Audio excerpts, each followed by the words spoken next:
Math classes में आपका स्वागत है। आज हम 12.2 एनसीईआरटी का क्वेश्चन नंबर 5 से आगे देखेंगे। जिन बच्चों ने क्वेश्चन नंबर 1 to 4 नहीं देखा है तो हमारे पिछले वीडियो में आप वो देख सकते हैं।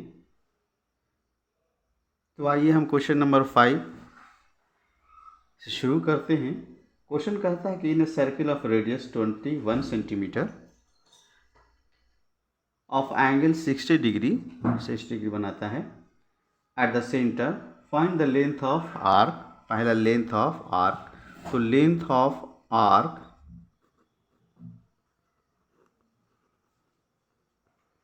का formula pi r theta by 180। पाई का वैल्यू 22/7 पुट कर दीजिए। आर का वैल्यू यहाँ 21 है, डाल दीजिए। एंगल का वैल्यू 60 है, आप डाल दीजिए 1/80।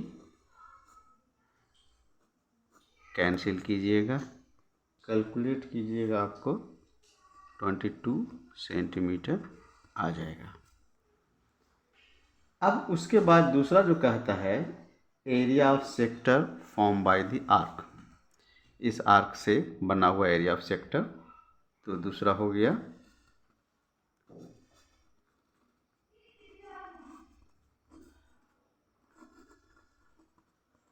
Area of sector formula. जी बिल्कुल सही आपने यूज़ किया। वैल्यू पुट कर दीजिए बाय 360।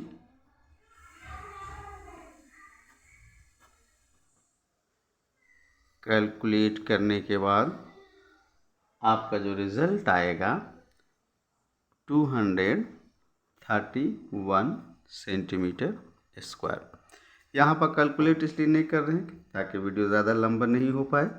है कि find the area of segment, इस सेगमेंट को निकालना है, इसका एरिया। तो हम करेंगे क्या कि area of sector minus area of triangle. तो ट्रायंगल का यहाँ 60 डिग्री बन रहा है, तो पहले हम ये देखें कि ट्रायंगल है किस टाइप का। तो ये जान लीजिए कि जब 60 बनता है तो इक्वेटर ट्रायंगल होता है, लेकिन आपको करके दिखाना होगा। In triangle AOB angle AOB is equal to 60 degree है और angle A is equal to angle B is equal to मान लिया हम लोग x। क्यों? इसलिए बगल में लिख दीजिए कि चूँकि OA is equal to OB is equal to radius है। अब चूँकि angle AOB plus angle A plus angle B is equal to 180 होगा, इसलिए 60 plus x is equal to 180। तो therefore 2x is equal to 120, ये हो गया 60, यानी therefore AOB is equilateral triangle. अब इक्विलैटरल ट्रायंगल का एरिया का फार्मूला आप क्या होता है ये बताइए। Triangle AOB √3/4 into A square, यानी कि हो गया √3/4 A फोर साइड यानी 21 का स्क्वायर करेंगे तो √3 इंटू 441/4 हो जाएगा। एरिया ऑफ सेगमेंट निकालना है, sector minus area of triangle AOB। Area of sector हम लोग निकाले थे, जी सही, 231 सेंटीमीटर स्क्वायर, और एरिया ऑफ ट्रायंगल आपने अभी निकाला है 441 √3/4। यही आपका एरिया हो जाएगा। अगर आप चाहते हैं कि इसको कैलकुलेट करके लाया जाए तो √3 का वैल्यू पुट कीजिए, 1.732 मल्टीप्लाई करके 4 से डिवाइड दीजिएगा, घटा दीजिएगा, आंसर आ जाएगा। इतना भी आंसर काम चल जाएगा। कि a chord of circle of radius 15 centimetre subtend an angle 60 degree. Radius 15 centimetre वाले एक कॉर्ड है जो सेंटर पर एंगल 60 डिग्री बनाता है। तो find the areas of corresponding minor and major segment. ये छोटी सी सेगमेंट और ये बड़ा सेगमेंट का एरिया उसको निकाल। सर्किल का रेडियस है 15 सेंटीमीटर, एंगल सेंटर पर कितना बन रहा है 60 डिग्री। तो ट्रायंगल ए ओ बी में O A is equal to O B है रेडियस होने की वजह से, तो angle A is equal to angle A is equal to angle B होगा, है ना। तो यहाँ पर रेडियस लिख दिया एक्स, तो इन तीनों एंगल का सम 180 होगा, लिख दिया। इसका वैल्यू 60 लिख दिया और इसका x plus x is equal to 180, तो 2x इज इक्वल टू 120 इधर जाके घट जाएगा और ये हो गया 60 डिग्री, यानी x इज इक्वल टू 60, यानी ये 60 तो ये भी 60 हो गया। तो इसका मतलब ये इक्विलेटरल ट्रायंगल हो गया। Therefore triangle A O B is equilateral triangle. अब एरिया ऑफ इक्विलेटरल ट्रायंगल आसानी से निकाल सकते हैं। तो area of minor segment minus area of triangle A O B, area of sector. देखिए ए ओ बी का सेक्टर क्या होता है, क्योंकि पाई का value 3 pi are square theta by 360 और ये हो जाएगा माइनस √3/4 ए स्क्वायर। पाई का वैल्यू पुट कर दिए 3.14, आर का वैल्यू 15 × 15 पुट कर दिया। एंगल है 60 डिग्री बाई 360 माइनस √3/4 15 का कर दिया।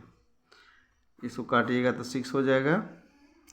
अब इसको मल्टीप्लाई करना है, आंसर 170.75 और इसका कीजिएगा तो 97.31। चूँकि √3 का वैल्यू आप 1.732 पुट कीजिएगा, तो आप इसको सब्ट्रैक्ट करने के बाद आप देखिएगा 20.44 सेंटीमीटर स्क्वायर आएगा। ये माइनर सेगमेंट का हुआ। अब आइए मेजर सेगमेंट का, तो हम इधर ही एडजस्ट करने की कोशिश करते हैं। ये दूसरा एरिया ऑफ मेजर सेगमेंट से अगर आप माइनर सेगमेंट का एरिया घटा देंगे तो मेजर सेगमेंट का हो जाएगा, है ना। तो area of major segment is equal to area of circle minus area of minor segment. ये area of circle pi are square minus कितना लाए हैं 22.44 सेंटीमीटर स्क्वायर। ये 3.14 पुट कर दीजिए, 15 × 15 पुट कर दीजिए, 22.44 सेंटीमीटर स्क्वायर लिख दीजिए। कैलकुलेट कीजिएगा आप तो कितना आएगा एरिया 706.5 आएगा माइनस 20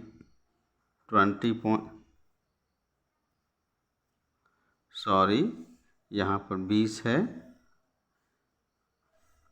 यहाँ 20 था 20.44 सेंटीमीटर स्क्वायर। तो अब घटाइएगा तो कितना आ जाएगा 686.06। चूँकि हम कैलकुलेट कर चुके थे इसलिए हम आपको लिख रहे हैं, आप कैलकुलेट कर लीजिएगा। कभी कभी उतारने में थोड़ा सा गलत उतर जाता है, उसके लिए क्षमा चाहते हैं, लेकिन रिज़ल्ट सही है। इस तरीके से हम लोग माइनर और मेजर सेगमेंट का एरिया बनाते हैं। क्वेश्चन नंबर 7, जिसमें कहता है कि रेडियस 12 सेंटीमीटर है और एंगल एट द सेंटर 120 है, तो find the area of segment. देखिए प्यारे बच्चों, जब एंगल 90 से ऊपर हो जाए, है ना, 120 हो जाए, तो उसके एरिया ऑफ सेगमेंट के लिए हम लोग जो शॉर्ट फॉर्मूला यूज करते हैं कि area of sector minus r square sine theta by 2 into cos theta by 2। ये एरिया ऑफ ट्रायंगल है। ये क्या है? ये एरिया ऑफ ट्रायंगल है। ठीक है, तो आइए यहाँ पर पुट करते हैं। पाई का वैल्यू यहाँ पर पुट करना है 3.14, इसलिए 3.14 यूज़ कर लिया। आर का 12 है तो 12 इंटू 12 हो गया। थीटा का वैल्यू कितना है? 120 बाई 360। आर फिर यहाँ पर कितना है? 12 into 12 sine 120 by 2 into cos 120 by 2। अब आप देखेंगे, काट दिया, 3 चौके 12, ये कैंसिल हो गया, तो आपने लिख दिया 3.14 इंटू 40, यहाँ लिख दिया 144 साइन, ये कट को हो जाएगा 60, और साइन 60 का वैल्यू क्या होगा? √3/2, और ये कटेगा, कट को cos 60 का वैल्यू 1/2, और इसको सिंप्लीफाई कर लीजिए, मल्टीप्लाई कीजिएगा तो क्या हो जाएगा? 150.72।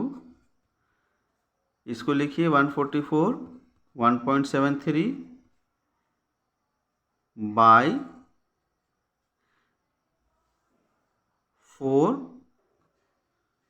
इसको आप कैलकुलेट कर दीजिएगा तो क्या हो जाएगा?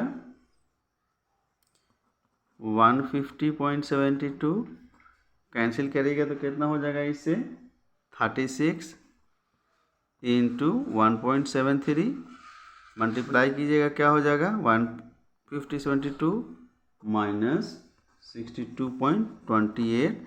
अब हम यहाँ पर यूनिट लगा देंगे और आंसर आप लिख दीजिए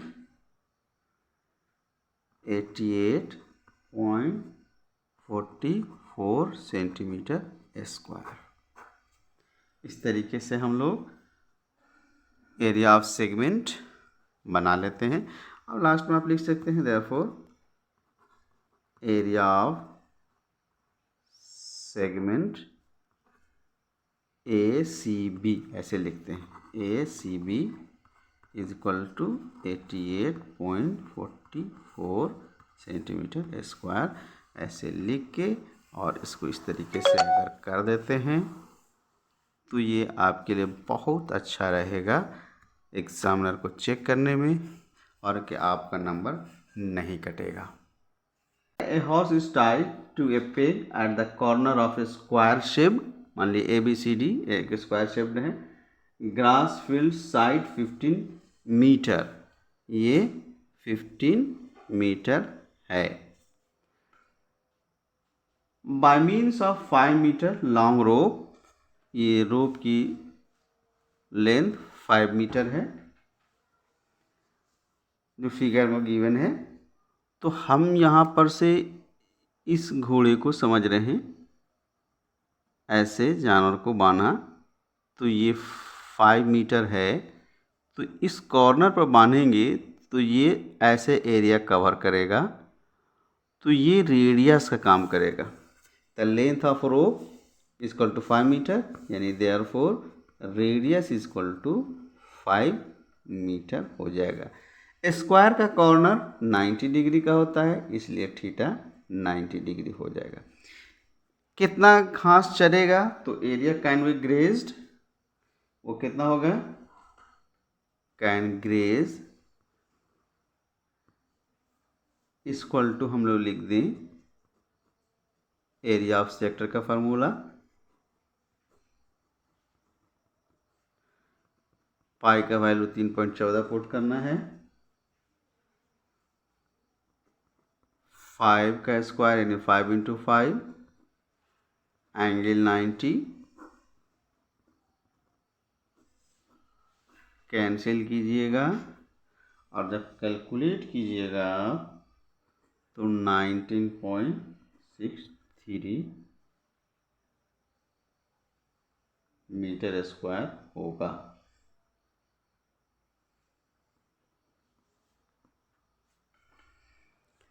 अब क्वेश्चन में एक पार्ट और कह रहा है, the increase in the grazing area by rope were 10 metre long instead of 5 metre. 5 metre की जगह पर 10 मीटर अगर उसको कर दिया जाए तो कितना ज़्यादा एरिया ग्रेज करेगा, यानी ये निकालना है आपको। अब कंसीडर कीजिए आप कि जब ये पूरा कंप्लीट सर्किल होता, ये कंप्लीट सर्किल ऐसे होता तो एरिया ऑफ बड़ा सर्किल में से एरिया ऑफ छोटा सर्किल, लेकिन ये तो सेक्टर है ना। तो इस बड़े एरिया के सेक्टर में से छोटे एरिया के सेक्टर अगर घटा दें तो एरिया ऑफ इंक्रीज एरिया निकल जाएगा। बस इसी चीज़ को आपको यूज़ करना है। तो आइए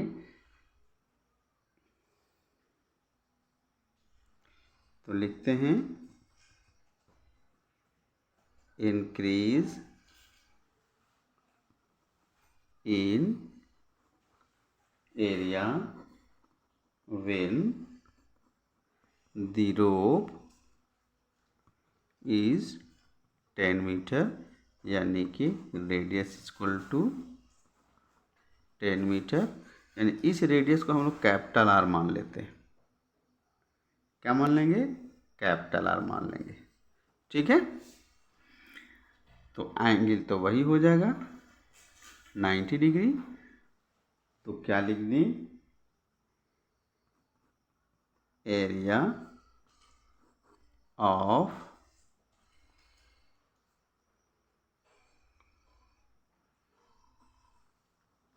larger sector minus area of small sector, pi are square theta by 360, और इसका हम लोग एरिया निकाल चुके हैं 19.63।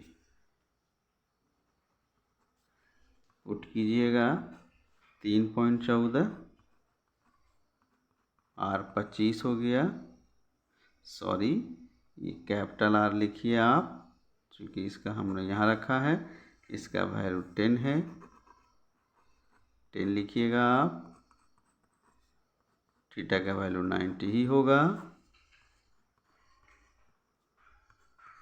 19.63।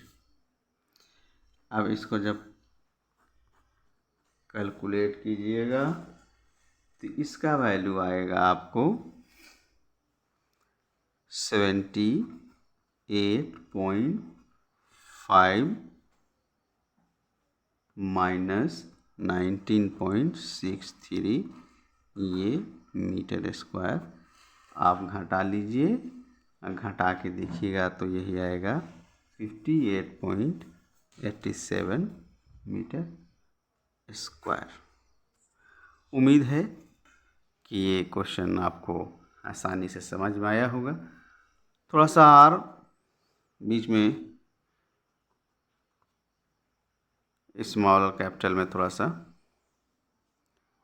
हो गया है, बाकी कोई परेशानी नहीं होनी चाहिए आपको समझने में। आप अगर नए हैं तो और चैनलों की तरह जैसे लोग कहते हैं कि सब्सक्राइब कर लीजिए, तो मेरा भी कहना क्या गलत है कि सब्सक्राइब कर लीजिए। हम आपको पूरे एक्सरसाइज का सॉल्यूशन हर एक दिन 4-5 क्वेश्चन करके कराएंगे, और बोर्ड के लिए इम्पोर्टेंट क्वेश्चन भी हम अब शुरू करने जा रहे हैं बहुत जल्द। तो आप हमसे जुटे रहिए और लोगों तक इसको शेयर कीजिए। फिर मिलेंगे कल एक नई उमंग, एक नई क्वेश्चन के साथ। तब तक के लिए आप अपना इसे प्रैक्टिस कीजिए और लाइक ज़रूर कीजिए। धन्यवाद।